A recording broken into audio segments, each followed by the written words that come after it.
कल हम लोग पढ़ लिए थे पहला कुछ मोनोसेकेराइड, आज हम लोग दूसरा पढ़ेंगे ओलिगोसेकेराइड। तो मोनोसेकेराइड जो होता था से केवल एक अणु से मिलकर बना होता था, उसका जल अपघटन नहीं होता था। लेकिन ओलिगोसेकेराइड जो दूसरा है ना, इसका जल अपघटन होता है, ठीक ना। तो इसका परिभाषा क्या होगा, तो बोल सकते हैं कि वैसे कार्बोहाइड्रेट जिनका जल अपघटन करने पर 2 या 2 से 10 मोनोसेकेराइड के अणु प्राप्त होते हैं, तो वैसे कार्बोहाइड्रेट को ओलिगोसेकेराइड कहते हैं। इतना समझ में आया। अगर इसका एग्जाम्पल के बात किया जाए तो बहुत सारा एग्जाम्पल हो जाएगा, काहे कि 2 से 10 तक इसमें मोनोसेकेराइड का अणु प्राप्त होगा। तो 2 से 10 तक जो मोनोसेकेराइड का अणु है सब तो इसमें आ ही जाएगा, ओलिगोसेकेराइड में आ ही जाएगा। तो अगर इसका एग्जाम्पल देखा जाए तो सुक्रोज के नाम सुना है, सुक्रोज। ऐसे देखा जाए तो सुक्रोज है डाइसेकेराइड, सुक्रोज क्या है डाइसेकेराइड, लेकिन है तो ओलिगोसेकेराइड में ही ना। तो सुक्रोज हो सकता है माल्टोज, लैक्टोज, ठीक ना। सेलुलोज कैसे होगा, सेलुलोज होगा पॉलीसेकेराइड में ना। यहाँ केवल 2 से 10 तक मोनोसेकेराइड का अणु चाहिए हमारा, ठीक ना। यानी कहने का मतलब कि वो ओलिगोसेकेराइड में ही डाइसेकेराइड हो सकता है, ट्राइसेकेराइड, टेट्रा, समझ में आ रहा है। और जैसे एक होता है रेफिनोज, रेफिनोज ये भी आपका ओलिगोसेकेराइड में हो जाएगा। एक होता है अस्टैचियोज, अस्टैचियोज ETC कर देते हैं। इस सबन किसका एग्जाम्पल हो जाता है, सब ओलिगोसेकेराइड में आ जाता है। तो इतना में किसी को दिक्कत, फिर से एक बार बोल देते हैं ओलिगोसेकेराइड किसे कहेंगे, ठीक। तो वैसे कार्बोहाइड्रेट जिनका जल अपघटन करने पर 2 या 2 से 10 मोनोसेकेराइड के अणु प्राप्त होते हैं, तो वैसे कार्बोहाइड्रेट को ओलिगोसेकेराइड कहते हैं। और ओलिगोसेकेराइड के अंतर्गत ही डाइसेकेराइड भी पढ़ लेंगे, ट्राइसेकेराइड भी पढ़ सकते हैं, टेट्रासेकेराइड भी पढ़ सकते हैं। काहे कि 10 तक ना, 2 से 10 तक, यानी कि अगर मान लो कि कार्बोहाइड्रेट का जल अपघटन किए और 2 गो अणु प्राप्त हुआ तो डाइसेकेराइड हुआ, 3 अणु प्राप्त हुआ ट्राइसेकेराइड हो जाएगा, 4 अणु प्राप्त हो जाएगा तो टेट्रासेकेराइड हो जाएगा। वैसे 10 तक जाएंगे तो 2 से 10 तक जाएंगे तो सब आ जाता है ओलिगोसेकेराइड में। लेकिन हम लोग का जो फेमस है, जो पढ़ना है डाइसेकेराइड ही पढ़ना है, ठीक ना। तो ओलिगो के अंदर जाके फिर ये लोगों पढ़ लेंगे डाइसेकेराइड, और डाई के अलावा एक आध 2 और पढ़ा देंगे। और जब ये खत्म हो जाएगा तो फिर लास्ट तीसरा पढ़ेंगे जी पॉलीसेकेराइड। ओलिगोसेकेराइड का परिभाषा हो गया। अब इसका विशेषता पहले पढ़ लेते हैं, तब इसके अंदर डाई ट्राई ऐसा पढ़ेंगे, ठीक ना। तो लिखते हैं यहाँ विशेषता, विशेषता माने गुण। जैसे मोनोसेकेराइड का विशेषता पढ़ेंगे ना, पढ़ लिए थे, तो वैसने अभी है आओ का, इसमें का चेंज थोड़ी होगा। तो देखो जी पहला विशेषता अभी लिखना नहीं है, इसमें भी लिख सकते हैं कि यह क्रिस्टलीय ठोस होता है, यानी ठोसियाइल अवस्था में रहता है। क्या समझा, ठोसियाइल माने समझ रहे हार्ड, अब उतना भी हार्ड ना, ठीक ना। अरे जैसे चीनी देखा ना, चीनी ओलिगोसेकेराइड में आएगा, तो ऐसे नहीं आओ का। दूसरा देखो, पहला था कि यह क्रिस्टलीय ठोस होता है, अच्छा जल में घुलेगा, यह जल में घुलनशील होता है, हाँ यह स्वाद में मीठा होता है।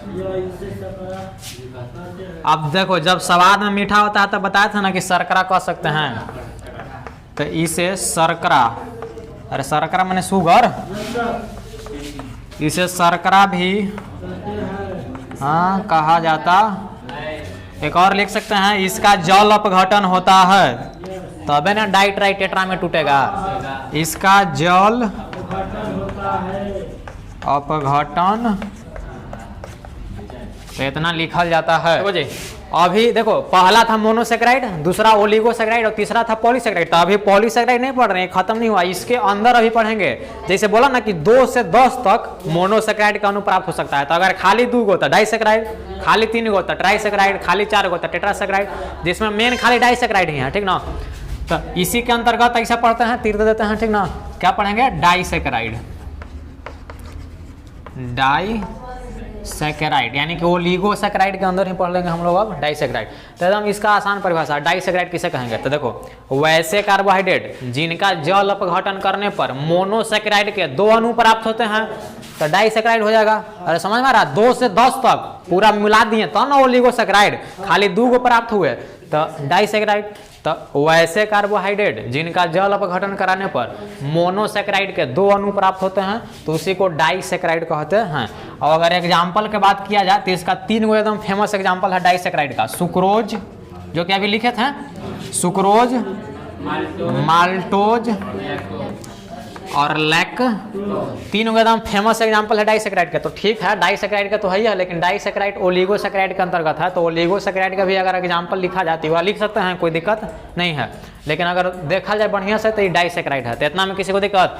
अभी हम लोग पढ़े ना कि डाइसेक्राइड को जब जल अपघटन कराएंगे तो 2 गो अणु प्राप्त होगा, मोनोसेक्राइड का 2 अणु प्राप्त होगा, ठीक ना। तो यही ना सुक्रोज, माल्टोज, लैक्टोज, ये तीनों क्या है, डाइसेक्राइड है। तो इसको जब हम जल अपघटन करेंगे, इसको तोड़ेंगे जल के द्वारा, तो 2 गो अणु प्राप्त होना चाहिए। तो देखते हैं कौन कौन अणु 2 गो प्राप्त होता है। तो देखा जाए तो सबसे पहले हम लोग सुक्रोज को लेते हैं। किसको लेते हैं?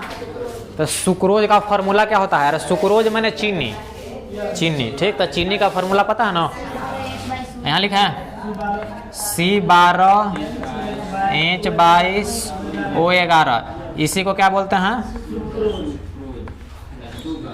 सुक्रोज इसी को बोल सकते हैं, या इसी को बोलते हैं केन शुगर, केन। इसमें किसी को दुख, C12H22O11 चीनी का भी यही सूत्र है, शुगर का भी यही सूत्र है, केन शुगर का भी यही सूत्र है। केन शुगर को हिंदी में बोलते हैं इच्छू शर्करा। तो इच्छू शर्क, अब कहेगा कि इच्छू शर्करा किसे कहते हैं, तो लेकिन के दिमाग खराब, वाह क्या है इच्छू शर्करा, है ना, कुछ नहीं है। जो चीनी है ना, सुक्रोज जो है ना, इसी को इच्छू शर्करा कहते हैं। अब इसका जल अपघटन किया जाए तो जल अपघटन यानी कि जल के द्वारा अपघटन कराएंगे, बताए थे। तनु, तनु मैंने पतला होता है, तनु HCl या तनु सल्फ्यूरिक अम्ल, तो चुपचाप दे देंगे शॉर्ट में H+, ये भी एसिड होता है, ठीक ना।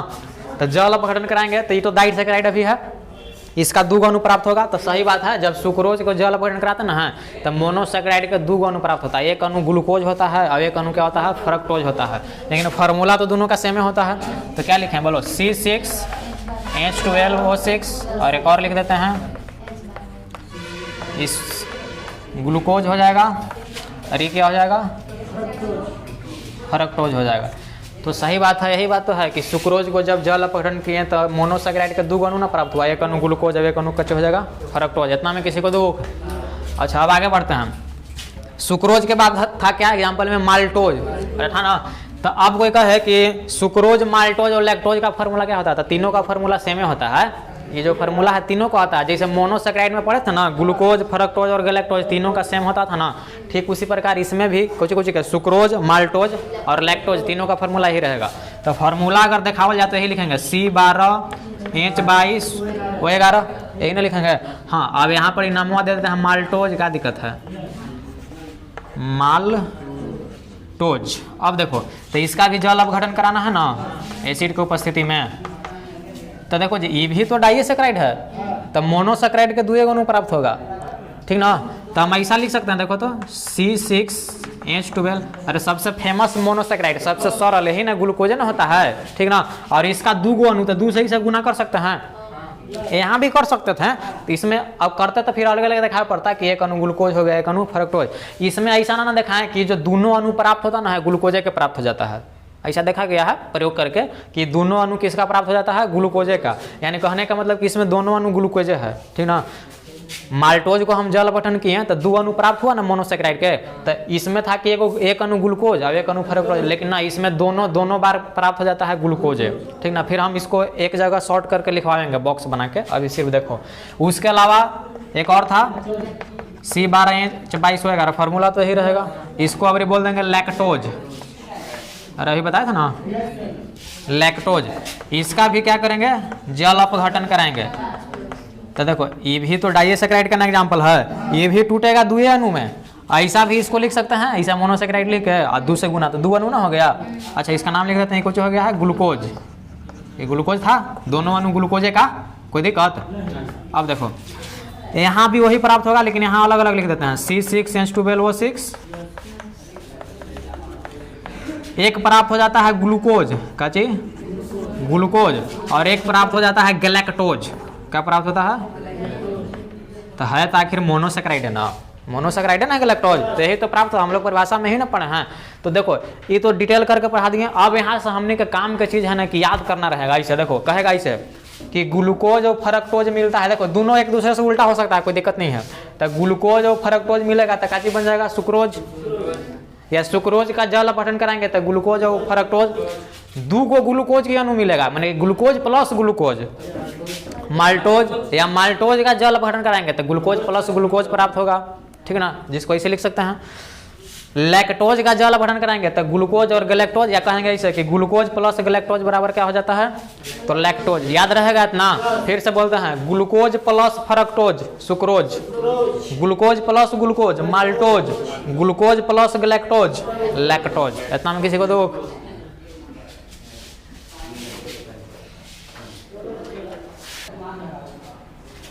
देखो जी अभी जो पढ़े ना कुछ सुक्रोज माल्टोज लैक्टोज, उसी का शॉर्ट बना के एक तरह से बॉक्स में लिखते हैं। देखो हम लोग अभी पढ़े कि ग्लूकोज, ग्लूकोज और फ्रक्टोज या फ्रुक्टोज मिलेगा तो काची बनेगा, अभी वही तो बता रहे थे जी, याद रहेगा।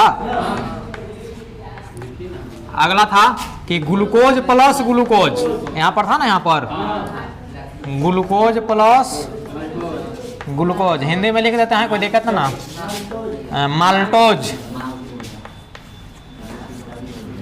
एक और था, बोलो, ग्लूकोज प्लस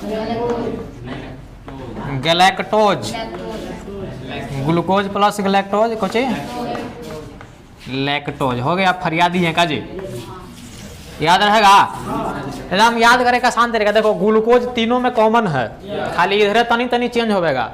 तो glucose plus fructose sucrose, glucose glucose maltose, glucose galactose lactose, और याद रहेगा। उतारो, ट्राइसेकेराइड भी पढ़ा दें, पढ़ा देते हैं, थोड़ा सा पढ़िए रहे हैं, है ना। अब देखो जी यहाँ डाई की जगह काची कर देंगे, ट्राई, देख लेते हैं, पहले समझो उसके बाद लिखेंगे। देखो ट्राइसेकेराइड का परिभाषा ठीक एकदम सिंपल है, वे कार्बोहाइड्रेट जिनका जल अपघटन कराने पर मोनोसेकेराइड के 3 अणु प्राप्त होते हैं तो वैसे कार्बोहाइड्रेट को ट्राइसेकेराइड कहते हैं। एगो तनी एग्जाम्पल देख लेते हैं। तो जो अभी बताया था ना, क्या रैफिनोज, रैफिनोज ट्राइसेकेराइड का एग्जाम्पल है, ठीक ना। तो अब बात है कि जब इसको हम डिटेल से पढ़ेंगे तो रैफिनोज तो है ट्राइसेकेराइड, लेकिन इसका हमको फॉर्मूला चाहिए, तो ना जल अपघटन कराएंगे और दिखाएंगे कि 3 अणु प्राप्त हुआ है। और समझ में आ रहा है। तो देखो फार्मूला ज्ञात, अब देखो याद करना संभव नहीं है, और याद को जरूरी नहीं है कि याद करेंगे, ठीक ना, इसी काम हो जाता तो याद क्या करेंगे। तो देखो हम ट्रिक बताते हैं, और ट्रिक बताते हैं उससे ट्राइसेकेराइड का पेंटासेकेराइड, हेक्सासेकेराइड, हेप्टासेकेराइड, डेकासेकेराइड, कोनोसेकेराइड का फॉर्मूला आएगा ओकरा से। समझ में आ रहा है। भले नाम ना पता रहे वो अलग बात है, अब नाम कितना के नाम लिखेंगे, है ना, लेकिन फार्मूला आ जाएगा। तो देखना जी यहाँ देखा पहले ध्यान से, ट्रिक, ट्रिक, अरे ट्रिक कहो या फार्मूला कहो, बात वही है। सबसे पहले ग्लूकोज का फार्मूला लिखना है, क्या कि सबसे सिंपल मोनोसेकेराइड ग्लूकोज होता है। तो बोलो क्या होगा, C6H12, ये ग्लूकोज लिख दिया।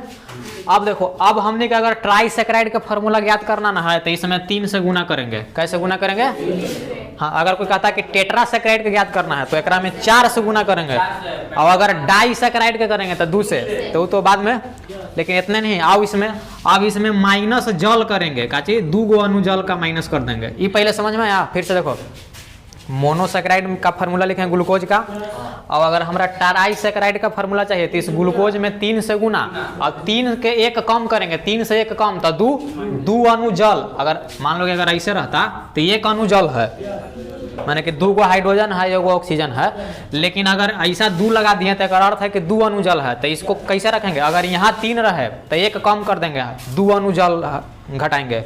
अगर यहाँ 4 रहता ना तो 1 कम, 3 अणु जल घटाते हैं। अगर यहाँ 2 रहता ना तो 1 कम, खाली 1 अणु जल घटाते। समझ में आ रहा है।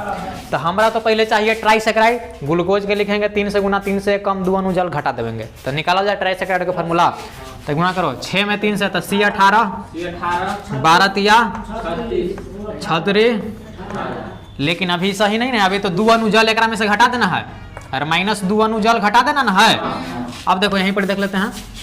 तो एक अर्थ हुआ कि H2, 2 को तो पहले ही हाइड्रोजन है, तो 2 दूनी 4 हाइड्रोजन माइनस करना है। तो देखो यहाँ 36 था, 4 घटा दें 32 आ जाएगा।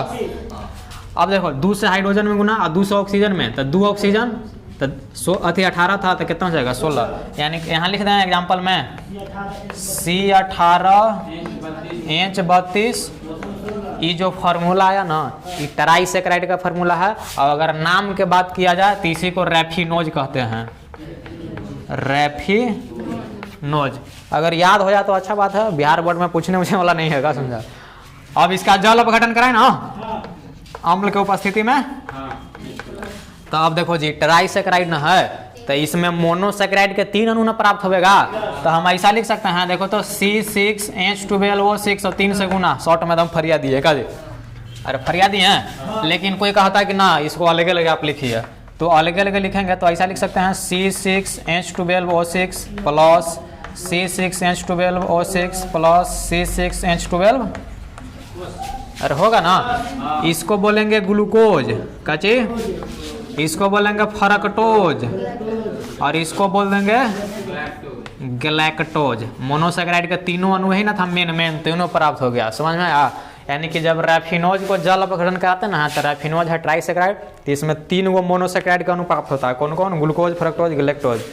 कोई दिक्कत? तो इसके बाद होता है टेट्रासेकेराइड, क्या होता है टेट्रासेकेराइड, तो लिखिए देते हैं टेट्रासेकेराइड।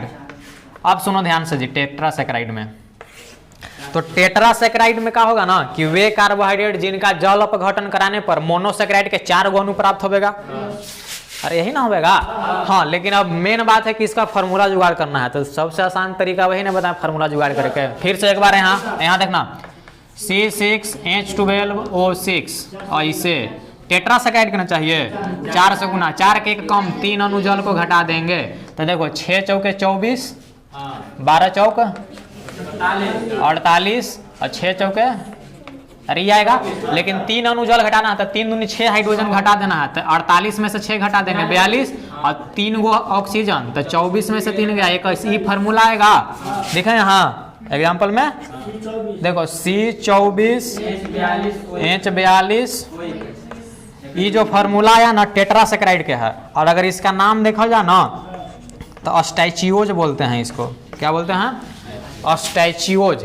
अब इसका जल अपघटन कराएंगे, तो जल अपघटन कराएंगे अम्ल के उपस्थिति में, अरे कराएंगे ना अम्ल के उपस्थिति में, तो मोनोसेकेराइड के अणु प्राप्त होगा, यानी कि C6H12O6 4 अणु प्राप्त होगा, 4 से गुना आंसर हो गया होगा।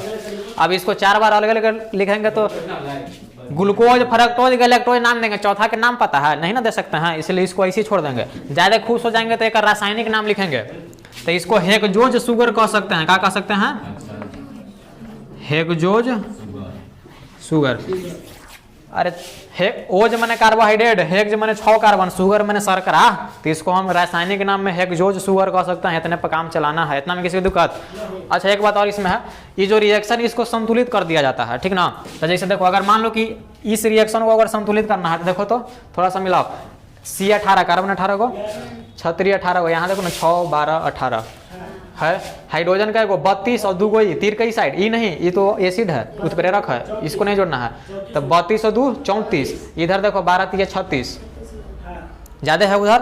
तो अगर ऐसा करते हैं यहाँ हम 3 से गुना कर देते हैं, 3 से नहीं 2 से, देखो हो जाएगा। अरे इसका आसान तरीका देखो, ट्राइसेकेराइड रहेगा ना तो यहाँ 2 से गुना करो, 1 कम, संतुलित हो गया होगा, देख लेना। वैसे अगर टेट्रासेकेराइड है ना तो 1 कम, 3 से यहाँ गुना कर दो, संतुलित हो गया। ठीक, पढ़ जाए ना। देखो जी मोनोसेकेराइड और ओलिगोसेकेराइड खत्म हो गया, ओलिगो के अंदर तो डाइसेकेराइड भी पढ़ चुके हैं, और तीसरा लास्ट पढ़ेंगे कौन बोलो, पॉलीसेकेराइड, हिंदी में भी वही नाम है पॉलीसेकेराइड, तो लिख डाल दिया जाए।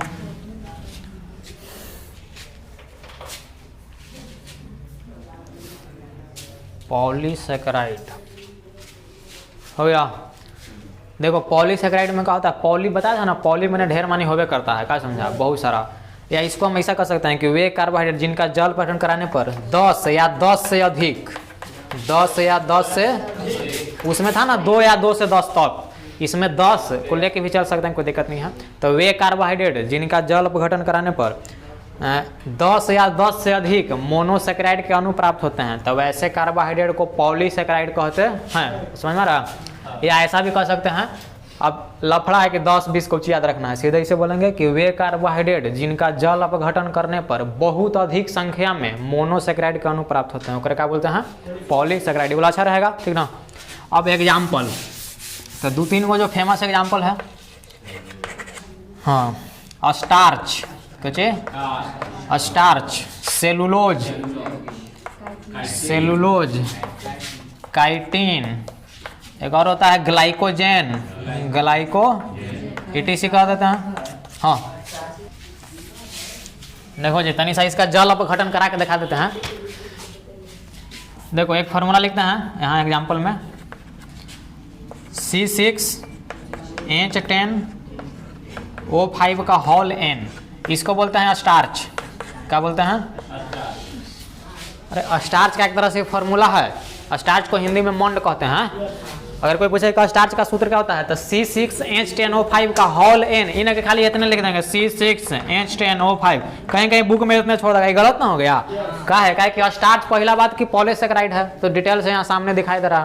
तो स्टार्च पॉलीसेकेराइड है तो ऐसे लिखे का मतलब कि एगो अणु खाली है, तो एगो अणु है पॉली में, बहुत सारा है और पता नहीं कितना है, 2 गो नहीं, 2 तो फिर डाइसेकेराइड में हो जाएगा। 10 से अधिक 15, 20, 25 कितनों, तो इसीलिए चुपचाप ऐसे इन लगा देंगे। अरे समझ में आ रहा है? अच्छा, यही स्टार्च को हम सेलुलोज भी कह सकते हैं, कह सकते हैं। सेलुलोज का भी यही फार्मूला होता है, कोई दिक्कत नहीं है। सेलुलोज, अब बताया था ना सेलुलोज, अरे पेड़ पौधा का कोशिका भी थी, सेलुलोज क्या बना होता है, इसी से कागज बनता है। तो कोई पूछे ना कि कागज के सूत्र क्या होता है, यही वाला बता दो, कोई दिक्कत नहीं है, ऐसे याद रखेगा। जैसे कोई पूछे कि शराब का सूत्र क्या होता है, तो क्या होगा शराब के सूत्र? अरे जो इथाइल अल्कोहल का सूत्र होता ना है C2H5OH, वही शराब का होता है, अल्कोहल मिलाया जाता है इथाइल अल्कोहल शराब में, ठीक ना। तो ऐसे कुछ ऐसा रहता है टेक्निकल शब्द जिसको ध्यान में रख के याद कर सकते हैं। तो इसी कोई कहे कि कागज का सूत्र क्या होता है, तो देखेंगे कि पेड़ पौधा से कागज बनता है, पेड़ पौधा में सेलुलोज होता है, जैसे सेलुलोज का सूत्र होगा वही कागज का हो जाएगा। कागज का सूत्र C6H10O5 का होल N और का है ना। अब देखो, तो इसका जल अपघटन कराते हैं, अरे कराएंगे ना अम्ल के उपस्थिति में। अच्छा अब देखो, ये तो हो गया जल अपघटन, लेकिन संतुलित करने के लिए यहाँ कुछ और लगाना पड़ेगा। तो देखो जी, पहला बात कि बहुत सारा है, पॉलीसेकेराइड है, तो यहाँ भी पता है कई को लगाएंगे, यहाँ भी बहुत सारा हो जाएगा, तो ये लिख दें। और अगर अच्छा से अगर देखा जाए तो यहाँ N होगा, यहाँ N है तो यहाँ हो जाएगा N-1। क्या क्या अभी दिखा रहे थे कि अभी बता रहे थे ना कि टेट्रासेकेराइड पढ़ रहे थे तो यहाँ 3 रख रहे थे तो संतुलित हो जा रहा था। डाइसेकेराइड पढ़ रहे थे तो यहाँ 1 था। ट्राइसेकेराइड पढ़ते हैं तो यहाँ 2। तो वैसे ही देखो ये पॉलीसेकेराइड है, मैंने कि N है तो यहाँ N से 1 कम होगा, N-1, तो ऐसे लिखेंगे कन्फ्यूजन हो जाएगा, चुपचाप N लगा देंगे, कोई दिक्कत नहीं है, ठीक ना। तो ये हो गया पॉलीसेकेराइड, कोई पॉलीसेकेराइड रहे, ये हो गया पॉलीसेकेराइड यानी कि स्टार्च या सेलुलोज का फार्मूला है। जल अपघटन अम्ल की उपस्थिति में करा रहे हैं तो मोनोसेकेराइड तो प्राप्त होबे करेगा, यानी कि यही ना है मोनोसेकेराइड, ये तो प्राप्त होबे करेगा, लेकिन हमने का पता नहीं है कितना प्राप्त होगा, बहुत अधिक संख्या में, तो चुपचाप यहाँ N से गुना हो गया, ठीक ना। ये क्या है, ग्लूकोज है। अरे कोई दुख, पॉलीसेकेराइड का विशेषता पढ़ लेते हैं ना पढ़े हैं, विशेषता यानी गुण। तो देखो जी बताओ तो पहला, देखो ये जो इससे पहले मोनोसेकेराइड और ओलिगोसेकेराइड पढ़े ना, ये दोनों का एक तरह से उल्टा हो जाता है, पॉलीसेकेराइड का अलग नेचर हो जाता है, ठीक ना। तो देखो ये जो होता है ऐसे क्रिस्टलीय ठोस नहीं होता है, अक्रिस्टलीय, तो इसको लिखेंगे कि यह अक्रिस्टलीय ठोस होता है। दूसरा, हाँ यह जल में, हाँ या ऐसे लिख सकते हैं अल्प घुलनशील, अल्प माने थोड़ा बहुत घुल सकता है, ठीक ना, अल्प घुलन, यह जल में अल्प घुलनशील या अघुलनशील होता है, अघुलनशील होता है। माने मेन यही है कि यह जल में अघुलनशील होता है, घुलता उलता नहीं है, लेकिन कोनो जो है ना बोले ना एक्सेप्शन में घुल भी सकता है थोड़ा, जैसे चोकर है ना, तो चोकर उकर कम मात्रा में घुलता है। या बताया था कैप्सूल का आवरण स्टार्च के ना बना होता है, तो स्टार्च आखिर अंदर गया तो घुला तबे ना फायदा किया, नहीं घुलता तो गड़ित रहता पेट में, का जी समझ में आ रहा है। अब जैसे गड़े, अब कोई जाना के चुप चुप करेगा, सुनते हैं इसे चुप चुप आवाज करता है, तो हम बोल सकते हैं कि अल्प घुलनशील भी हो सकता है ना, तो फिर सीधे अघुलनशील बोल देंगे। तीसरा, इस स्वाद में मीठा नहीं होता है, मैंने कोनो स्वाद नहीं करो। अब चोकर खाएंगे कौन स्वाद लगेगा? अब कहेंगे चोकर खाए बहुत मजा आया, नहीं वैसा कोई जरूरी नहीं है, मतलब ठीक ना, एक्सेप्शन को लेके नहीं चला जाता है, इसको स्वादहीन कहेंगे, स्वादहीन। अब चोकर खाएंगे चीनी मिला के कि बहुत मीठा लगल हुआ, तो नियमवा चेंज कर देगा वैज्ञानिक लोग वाला, तुम मीठा लगल हुआ तो खाई रहो, कौन सी तरह मीठा लग रहा था, है ना। तो इसको लिखते हैं कौन चीज, स्वादहीन। समझ में रहा? अरे इसमें किसी को दुख और एक आधे को क्या कर सकते हैं, हाँ ये मीठा होवे नहीं करता है तो इसको शर्करा नहीं कहते हैं, इसे अशर्करा, यानी इसको बोल सकते हैं नॉन शुगर, नॉन शुगर कहते। बस इतना काफी है।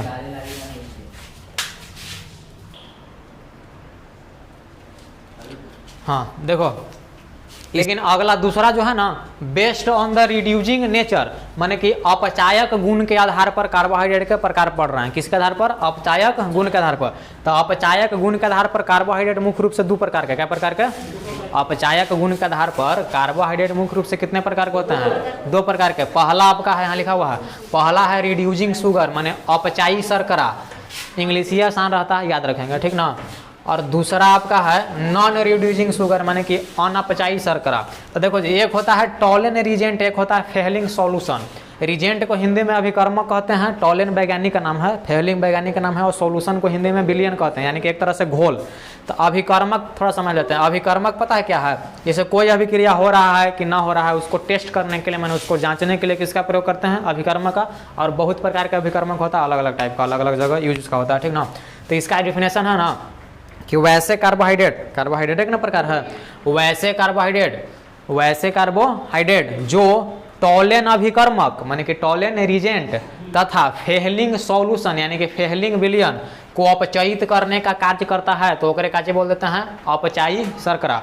अब इधर इसका उल्टा हो जाएगा, वैसे कार्बोहाइड्रेट जो टॉलेन अभिकर्मक तथा फेहलिंग विलयन को अपचयित नहीं करता है, तो उसी को बोल देते हैं नॉन रिड्यूसिंग शुगर, माने कि अनपचाई शर्करा। इसका मेन जो होता है एग्जाम्पल होता है। तो देखो जी, रिड्यूसिंग शुगर का एग्जाम्पल क्या क्या हो जाएगा, ठीक ना।